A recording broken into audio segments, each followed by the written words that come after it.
Well done, Marvel, for constantly aiming for failure, for showing us in every single way you possibly can that you don't care about us, cringing us with your manipulative storytelling, taking the viewer's mind off of the movie and back once again, just so you can promote a political ideological statement that makes no sense in regards to the movie whatsoever.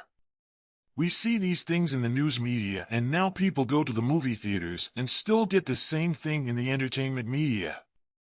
The MCU is no longer special. Fans don't expect greatness from each and every new product, and they spend most of their energy debating all the super flaws of the MCU on YouTube and social media. The franchise hasn't fallen as dramatically as the Star Wars theatrical model, now in dry dock seeking extensive repairs. The days of huge de facto opening weekends for new MCU projects may soon be over. It has not been the same since Avengers Endgame.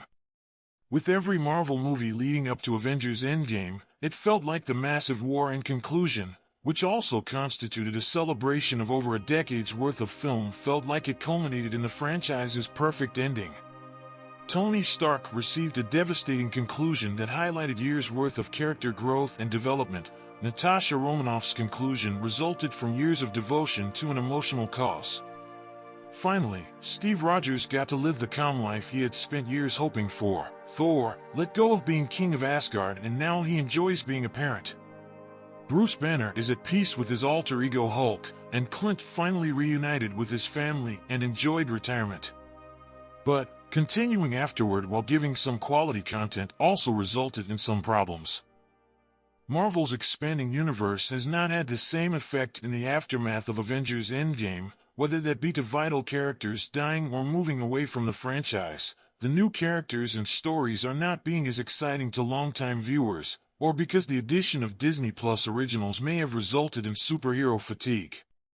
So, was Avengers Endgame the MCU highlight, and where should it have ended? The aftermath and beginning of the multiverse saga suggest that maybe Marvel would have been better off concluding on a triumphant high note and going out as one of the most consistent and thriving franchises ever. But no, that didn't happen, and now MCU films they churn out every few months, they all have one thing going for them: they are boring. Avengers Endgame's success was hard to follow, and it shows. Here are biggest problems with the MCU since the Avengers saved humanity.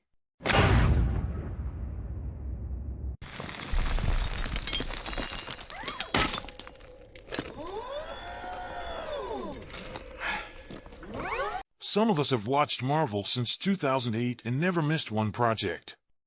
However, with the clear intent to push personal agendas in the movies I once loved, at least back then they tried to resemble the actual comics, but now that has gone downhill.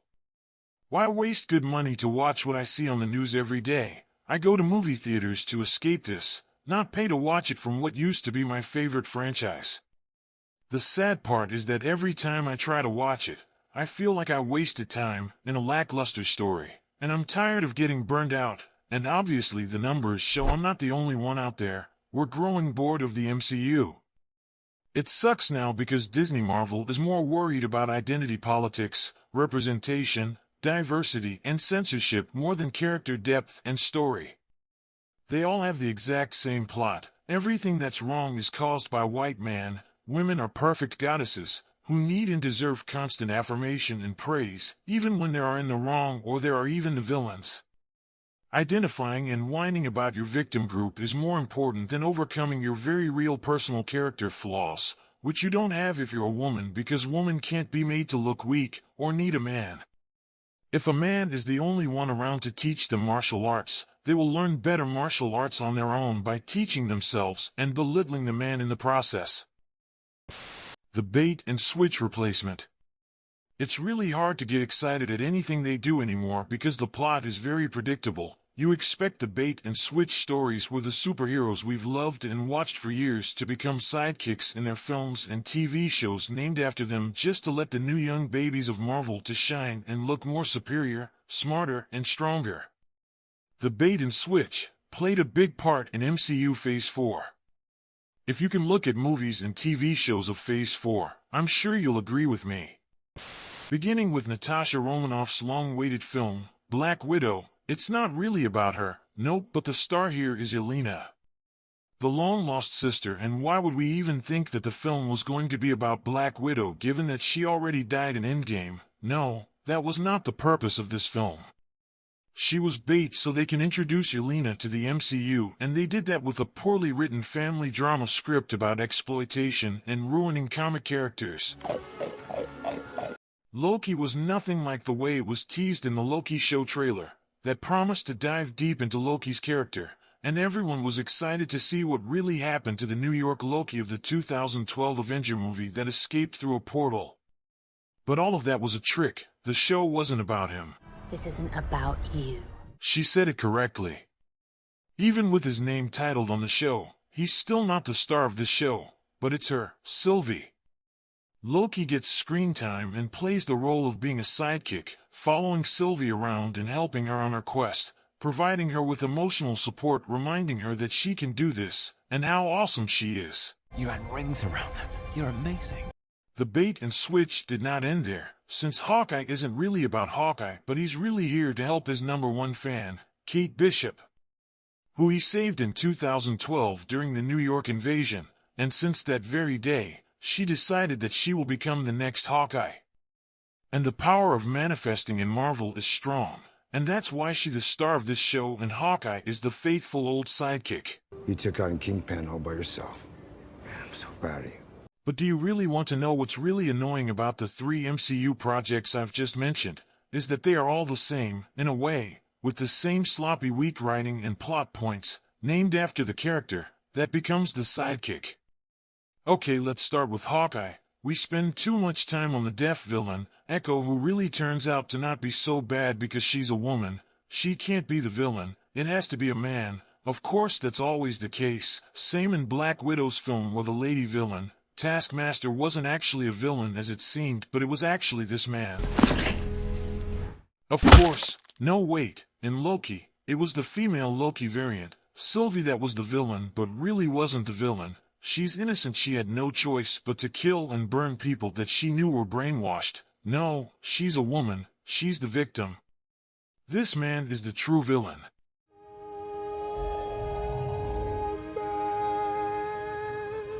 Yep, same thing, same product again and again, and if you think it ends there, no, it doesn't. Notice how the Falcon and the Winter Soldier doesn't really have a villain, because in this show there's another inclusive villain with no backstory that wasn't so bad after all after she killed a lot of people, but no, she's good. She's just misunderstood, and the person who has to do better is the Senator. You've got to do better, Senator. Feminist is another woke problem affecting Marvel, is how popular male characters like Hulk, Loki, Thor, and Hawkeye are sidelined, replaced, or overshadowed by female versions of themselves. But that can wait, I'm going to get back to that later. The fourth bait and switch product of the MCU is Doctor Strange in the Multiverse of Madness, where the plot has nothing to do with Doctor Strange, but it's about helping this kid, running around with her, just like how Loki did. Strange being the sidekick, providing America Chavez with emotional support, reminding her with that same bullshit on how amazing she is. She should trust her power and she can do this. She's the key to everything, God. A few moments later. Marvel Studios gets away with a lot of sloppy writing and plot points because of the good nature of its fans to let those things slide. Honestly, I have no problem with female characters or female superheroes, I don't, but it sucks when a particular political agenda is being pushed down to people's throats. We saw this coming in Avengers Endgame, one of the most popular and well-received films of the franchise, had a hint of woke sprinkled onto it, as it featured an all-women superhero scene that piqued many fans, who found it to be forced and unnatural, but it was still okay and great to watch. Now the problem is how female heroes like America Chavez, Cassie Lang, or Ironheart are somehow geniuses, are better at everything they do from the jump, and are not challenged at all by any obstacles. Unlike previous heroes like Iron Man, Steve Rogers, or Hulk, who had to struggle for a long time, nope, all the new Marvel products are good to go. And we need to be constantly reminded that girls can punch better than boys, are smarter and are stronger than boys. While boys play goofy, women are more muscular and have strong emotions than man, and it's easy to deal with them unlike boys. That's what is very important in this day of age. I'll say it again, replacement played a big role in Phase 4 of the Marvel Cinematic Universe. Take a look at the heroes that are following up the original heroes. Hawkeye, to Kate Bishop, Iron Man, to Ironheart, Black Panther, to Shuri, the new Black Panther, Hulk, to She-Hulk, all easily replaced, in just one phase.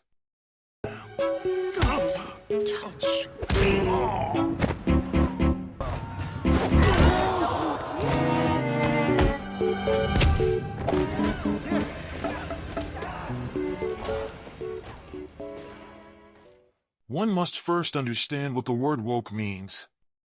In the literal sense, woke essentially refers to being alerted to and being concerned about social injustice, inequality, and racism. However, the internet definition, especially with regard to entertainment, is quite different. Woke in film and television refers to preachy. People get enough preaching and lecturing everywhere else, and this is supposed to be entertainment media.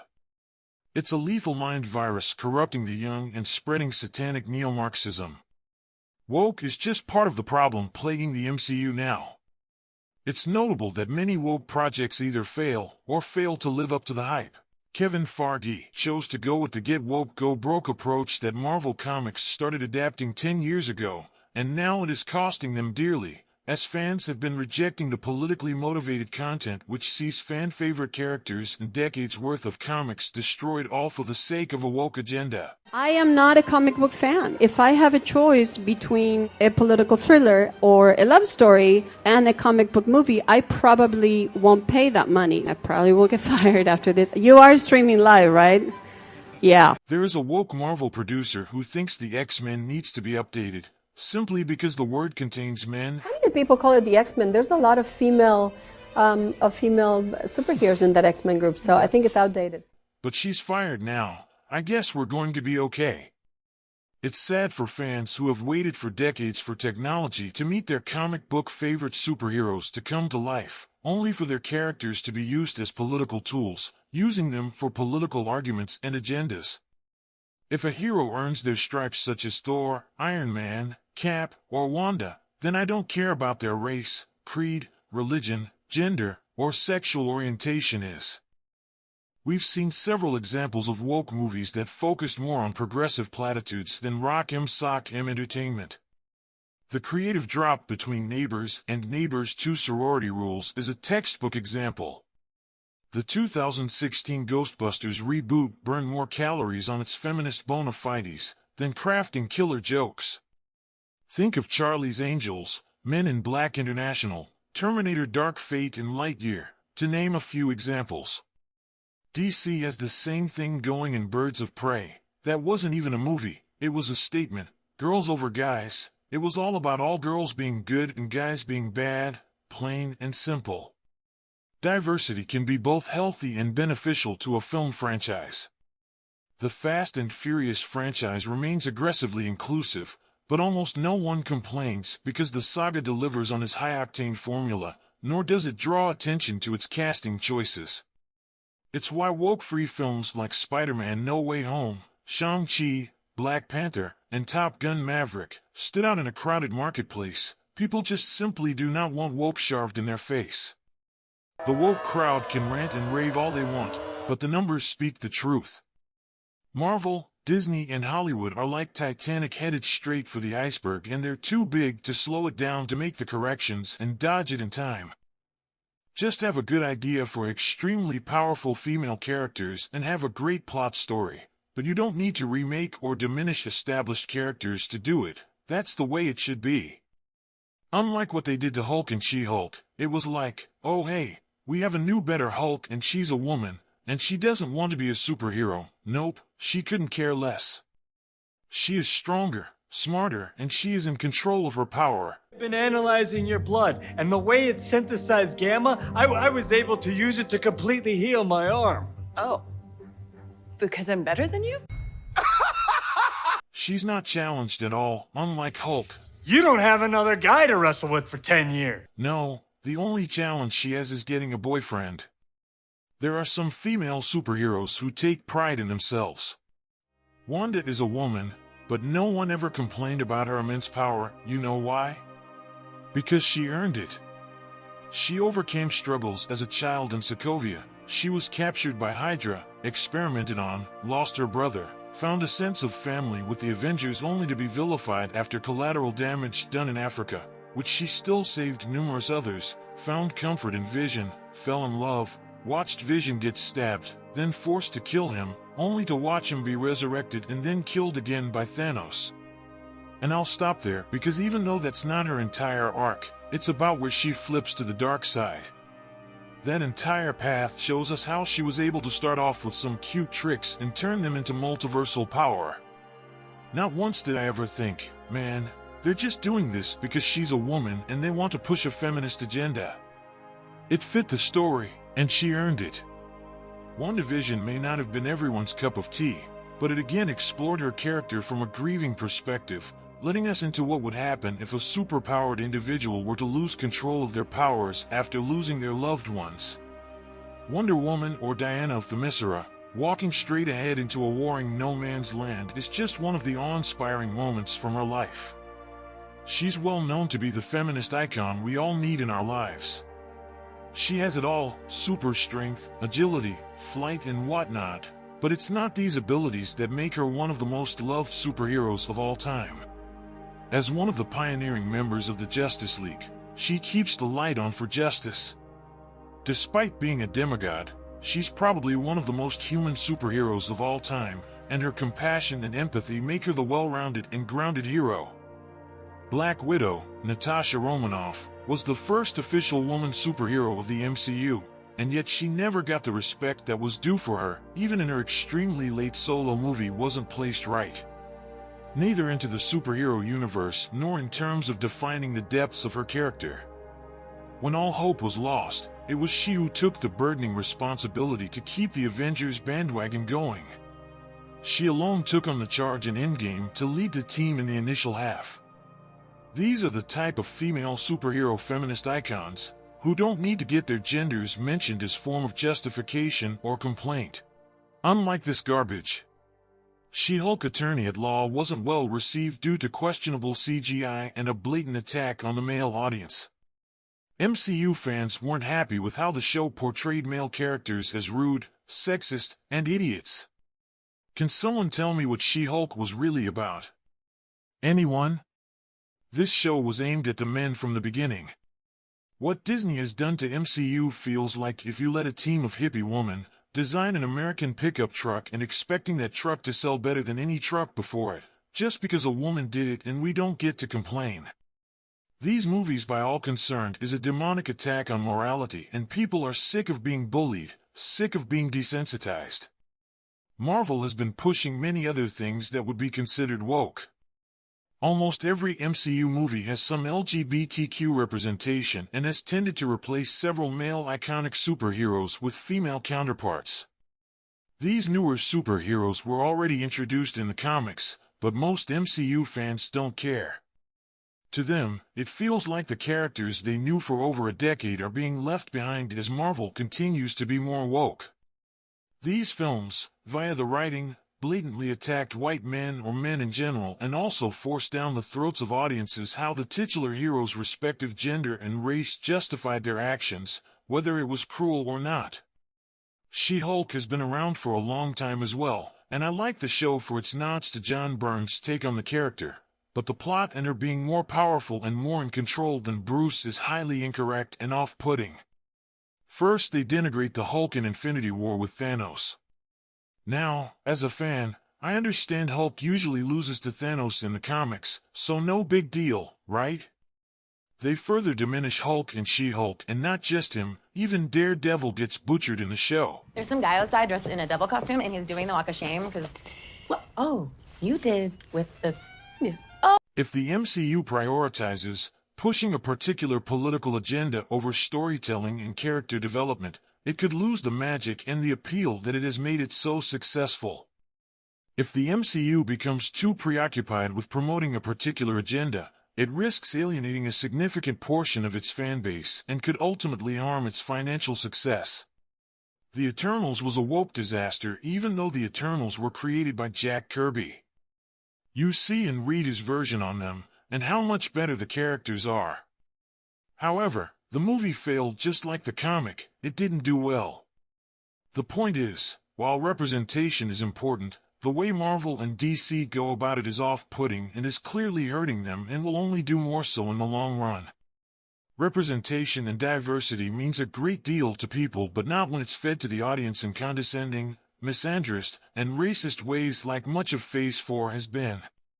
I personally would like to see more diversity and inclusion in the entertainment media industry, but it's not being done well when it is done in a forced or preachy manner where nobody wins.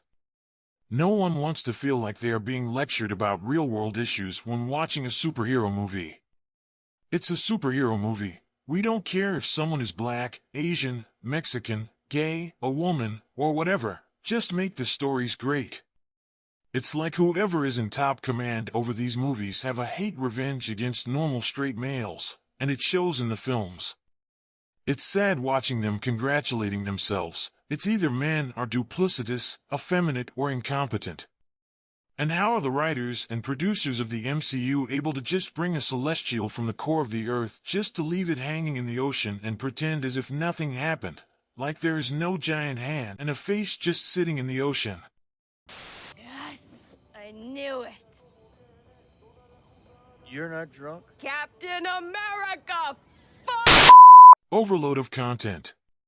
There's too much product right now. The quest of creating more and more content in our streaming age isn't helping the MCU. We're given a new Star Wars series every few months, and something similar applies to the MCU. Other problems currently plaguing the juggernaut superhero franchise are bad writing, sloppy CGI and visual effects, and a huge number of projects across film and television being churned out, making it harder for the average viewer to keep up with the content. Marvel is trying so hard to punish the audience. Instead of delivering projects to fans with a wink and a smile, they were delivered as a slap in the face. It was like Marvel Studios was telling its fans, "Psych suckers, serves you right for being so invested in our products, you simpletons." Marvel fatigue is eventually going to kick in, and these past few months have been draining. I have faith that Jonathan Majors can ground the next few phases as the big bad, but less faith for Marvel to give him a platform for that, especially when the writer of Ant-Man 3 is also penning the next Avengers movie. Everything after Avengers Endgame felt rushed, the acting sucked, and it played like it was aimed at a bunch of 10-year-olds.